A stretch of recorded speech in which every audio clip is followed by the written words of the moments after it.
Hey YouTube, happy Sunday. We are back with another segment of Feed That Man Sundays, and today we are making southern fried pork chops. Let's get into it. So these things were so tender yet crispy, and I love a good pork chop. Y'all can cook this as dinner or breakfast over some grits. Y'all, this is my favorite part, the little crunchy part. Yes, let's get into this recipe.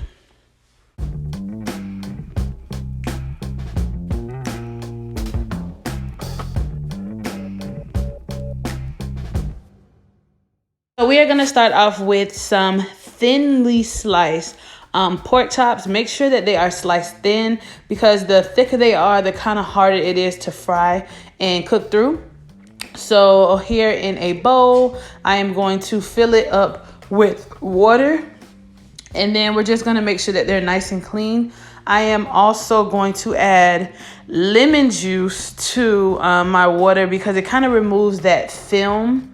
I don't know, it's like this fat film that's on pork chops that I really don't care for. So we're just gonna pour the lemon juice inside, and then we're gonna clean the pork chops that way, and then we'll also rinse them again just to make sure that, you know, the water's clear and that we have removed all of the fatty film from our pork chops.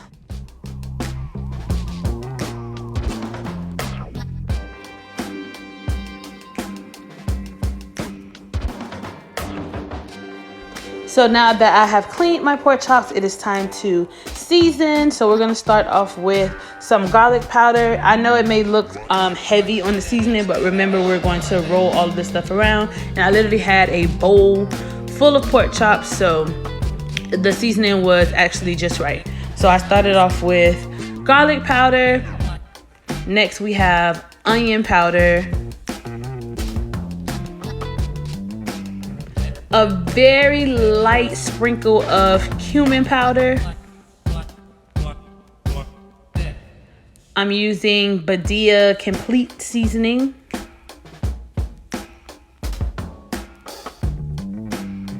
Some smoked paprika.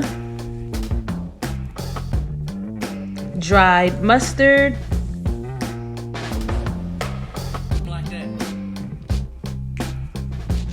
And a sprinkle of cayenne pepper. How much of that you put in is optional and to your liking. So I did go in with just a little bit of salt to kind of tie everything together. And then once all your seasoning is complete, you're gonna go ahead and pour in some buttermilk. So now that everything is seasoned, you wanna distribute it equally around. And you want to make sure each piece of pork chop has enough seasoning on it.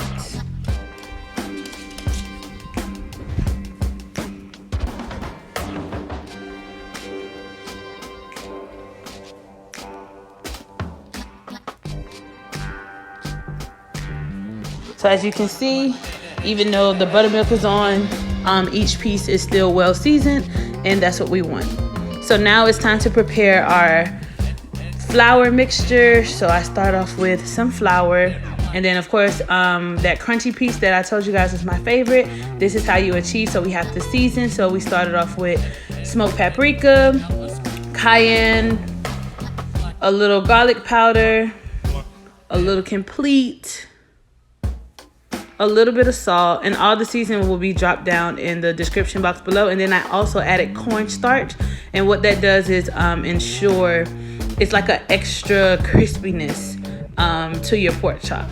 So once all of your seasonings are in, you're going to use a whisk or a fork to just make sure that everything is well combined. And once you're done, it actually looks like you haven't added anything, but we know that our flour mixture is going to be bomb. So in a cast iron skillet, I do have vegetable oil heating up.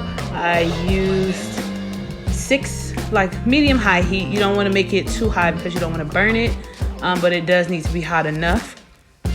So you want to create like a little station, and then we're going to test our grease. So you take a pinch of the flour, and then you drop it in the grease, and if it sizzles, that's how you can tell that your grease is ready. So I have a bowl here with my pork chops all marinated, ready to go. I'll be able to dunk it inside my flour and then put it directly in the grease. You want to make sure it's like a little station, that you're not kind of crossing the kitchen with all of these. So you're going to take your pork chop, you're going to lightly press it in the flour. You want to make sure that all of your pork chop is coated so that, you know, you have an entire crispy pork chop.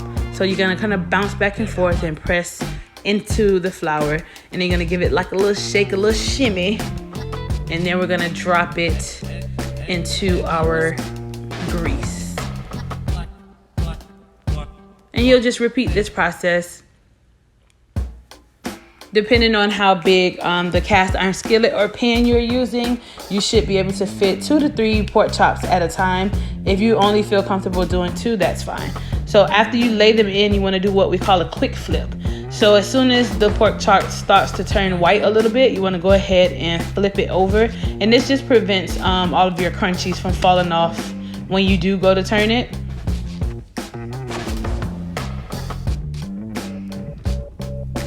And as you can see, our pork chops are coming together. It's starting to turn that golden brown that we're looking for. And you want to make sure that these are cooked thoroughly, because eating raw pork is not a good look. So I went ahead and repeated this process a few times because I had literally a whole bowl of pork chops to do, y'all. So my first pork chops have came out of the grease, and this is what we're looking like. So as you can see, they are nice and crispy, nice, beautiful golden brown. And that crunchy part that I told you that I love, this is why that we make sure that our flour is seasoned. So I'm going to continue cooking and flipping. And you want to rotate flipping so that it doesn't burn and it cooks through on both sides without burning.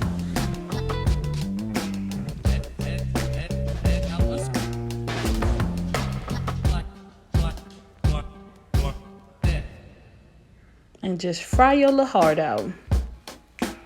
So I'm getting down to my last couple of pork chops, and it's okay if some finish before the other. You can still go ahead and fry. So as the one to the left is about ready to pull out, and I just dropped the 2 to the right. So that is perfectly fine to drop it in if some are done. So as an added bonus, I'm going to teach you guys how to smother these pork chops, and it's good for dinner or breakfast. So you're going to take your oil. I poured it into a steel bowl because I felt like glass or plastic would have either melted or shattered. So I left the cruddy duds, the leftover flour pieces, I actually left them inside of the pan. And you're just gonna dice or chop up an onion, and you wanna saute it in the leftover, just a little. You don't wanna leave much grease, but you wanna, saute it in the leftover grease and the leftover flour pieces. And once they have cooked down a little bit, you're gonna go ahead and add your flour. So what we are doing is making a homemade gravy. And then you wanna go ahead and give that flour a toss. And it's easy to do it this way. You wanna add your flour before you add your liquid, because you don't wanna end up with flour balls inside of your gravy. So this kind of ensures that you get to beat down the flour and kind of make sure that it's all incorporated. And once your onions look nice and brown and caramelized, you can either add water or you can add chicken stock. All I had was water that day, but don't worry. We will season our water mixture so that our gravy is nice and flavorful. So you want to scrape down the bottom of your pan, and then you're going to season. I seasoned with everything that I seasoned our flour and our pork chops with, and I will leave those seasonings listed in the description box below. As you can see, our gravy has turned a nice brown. I didn't add any browning to it. It naturally turns that color from the leftover pieces of flour from off the pork chop. So once your gravy starts to simmer, you're gonna go ahead and throw your pork chops right in. And I literally squeezed, I think, like 4 pork chops in my cast iron skillet.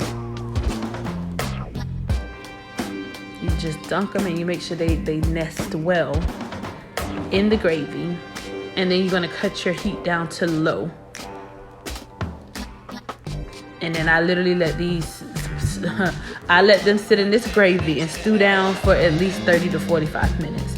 So you're going to, you can pour a little bit of the gravy, and this is what they look like after 30 or 45 minutes. It's nice and stewed down, and I enjoy these either over rice or over some grits in the morning for breakfast. So thank you guys for tuning in to another segment of Feed That Man Sundays. These pork chops were amazing. Thank you guys for watching, and I'll see you in another video.